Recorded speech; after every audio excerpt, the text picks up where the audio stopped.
भाइ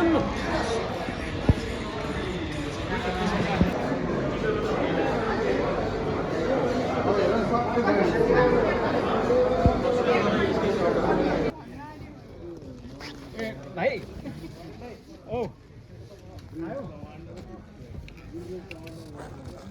यो trailer release कार्यक्रममा उपस्थित सम्पूर्ण चलचित्रकर्मी र पत्रकार मित्र साथीहरू सहकर्मीहरू यहाँहरू सबैलाई हार्दिक स्वागत छ। चाडहरूको डेट सम्झ्या जस्तै भदौ 26लाई अर्को एउटा हाम्रो जस्तो सहलेखनमा उहाँले साथ दिनुभएको छ। त्यसै गरी सहलेखनमा सुरज तमुज्यू उहाँले पनि ताली बजाउने मान्छे लिएर आउनु भएको छ। उहाँको फ्यान फलोवर्स धेरै नै रहेछ। अनि त्यसै गरी म अब ठुलो भूमिका रहन्छ र अब कलाकारको रूपमा प्रसिद्ध कलाकार दयाहाङ राईज्यू जोरदार तालीले स्टेजमा बोलाउँ। त्यसै गरी पशुपति राईज्यू कलाकारको रूपमा आउनुहोस्। उहाँ चाहिँ मैले यही बेलामा जानकारी गराइदिइहालेँ। मैले काम गर्ने संस्था रेडियो कान्तिपुरमा उहाँ चाहिँ hot property celebrity of the मन्थको रूपमा हुनुहुन्छ भदौ महिनाभरि है। यो जानकारी गराइदिइहालेँ मैले। पशुपति सुरज तमुज्यू आइसक्नुभयो, उहाँ त धेरै भूमिकामा हुनुहुन्छ। अनि राज काउस मगरज्यू है। त्यसै गरी यासिली कार्यक्रममा हाम्रो अग्रज नवीन दाजु आउनुभएको छ। नवीन दाजु, रामबाबु गुरुङ लगायत पत्रकार मित्रहरू सम्पूर्णलाई चाहिँ एकमुष्ट तपाईँहरूलाई स्वागत भन्न चाहेँ। धेरै अग्रजहरू हुनुहुन्छ, धेरै प्रतिभावान कलाकार साथीहरू पनि हुनुहुन्छ, पत्रकार साथीहरू पनि हुनुहुन्छ। तपाईँहरूलाई यो ट्रेलर कार्यक्रममा चाहिँ यति मात्रै भन्छु कि अहिले स्वागत, धन्यवाद। लागेको छ भदौ 26मा हेरिदिनु होला। Thank you. म यतातिर आउँछु, त्यसपछि लुनिबाजी। नमस्ते, म लुनिबा दुलाधर। यो सिनेमामा जोडिएन भने त सायद अप्ठ्यारो हुन्थ्यो होला, किनभने यो मेरो माइतीको सिनेमा र कुनै चेलीलाई माइतीको भोजमा बोलाएन भने चेलीले के बाँकी राख्थे। त्यस्तो छ। अब मामा भान्जातिरै अब प्रमुख दया दाईबाटै। हजुर सबैजनामा नमस्ते। हाम्रो निमन्त्रणालाई स्वीकार गरेर आउनुभएका सम्पूर्ण पाहुनाहरूमा विशेष गरेर मनोज, मोनिका, सोललाई चाहिँ नेपाली सिनेमा इन्डस्ट्रीमा स्वागत छ, आभारी भन्दछु।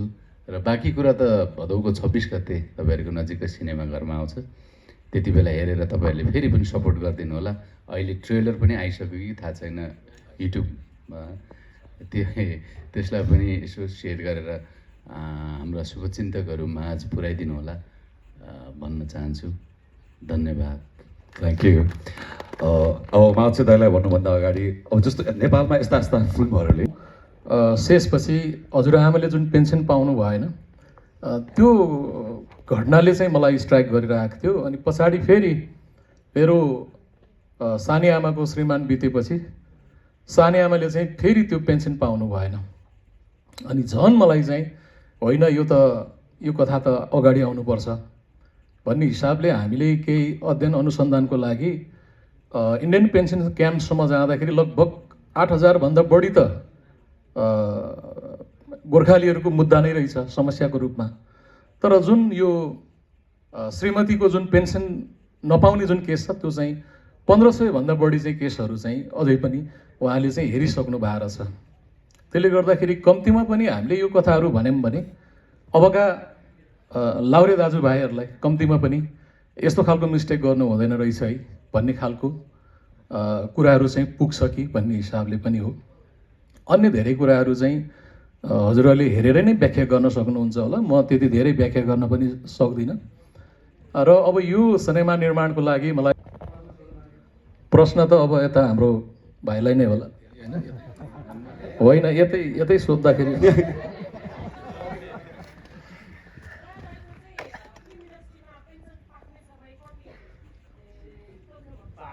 यतै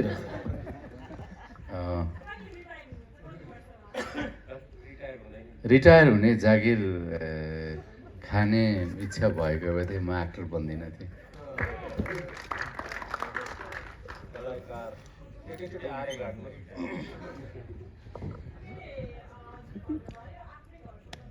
हजुर ट्रेलर हेरेर कस्तो लाग्यो तपाईँलाई?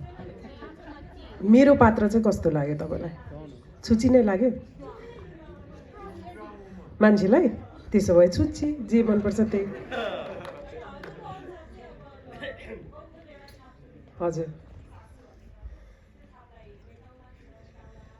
मेरो सिनेमा र नाटकको यात्रामा आफूले बनाएको छाप मेटाउँदै जाने नै मेरो सबैभन्दा ठुलो युद्ध हो।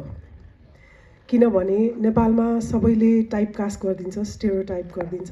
सो त्यसलाई कसरी ब्रेक गर्ने भनेर सधैँ सोच्ने, काम गर्ने ट्राई गरिरहेको हुन्छु। तर गौँथलीको पात्रभन्दा डेफिनेटली पात्र फरक छ।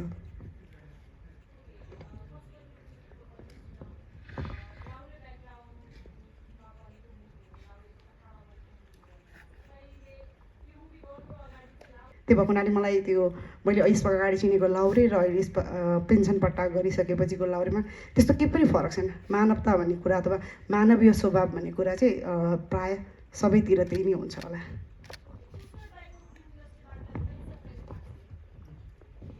पाकिसक्यो नि मेरो त पेन्सन पाकिसक्यो, रिटायरमेन्ट आर्यघाटमा।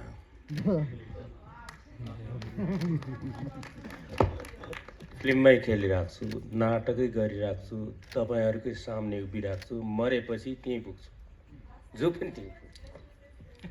Thank you. एकचोटि Thank you very much. तस्बिर सबैको सामूहिक तस्बिर लिउँ र एउटा कुरा चाहिँ मैले जोडी नै हाल्छु सबैलाई धेरै धेरै यस पछाडि बाहिर पनि कलाकारको लागि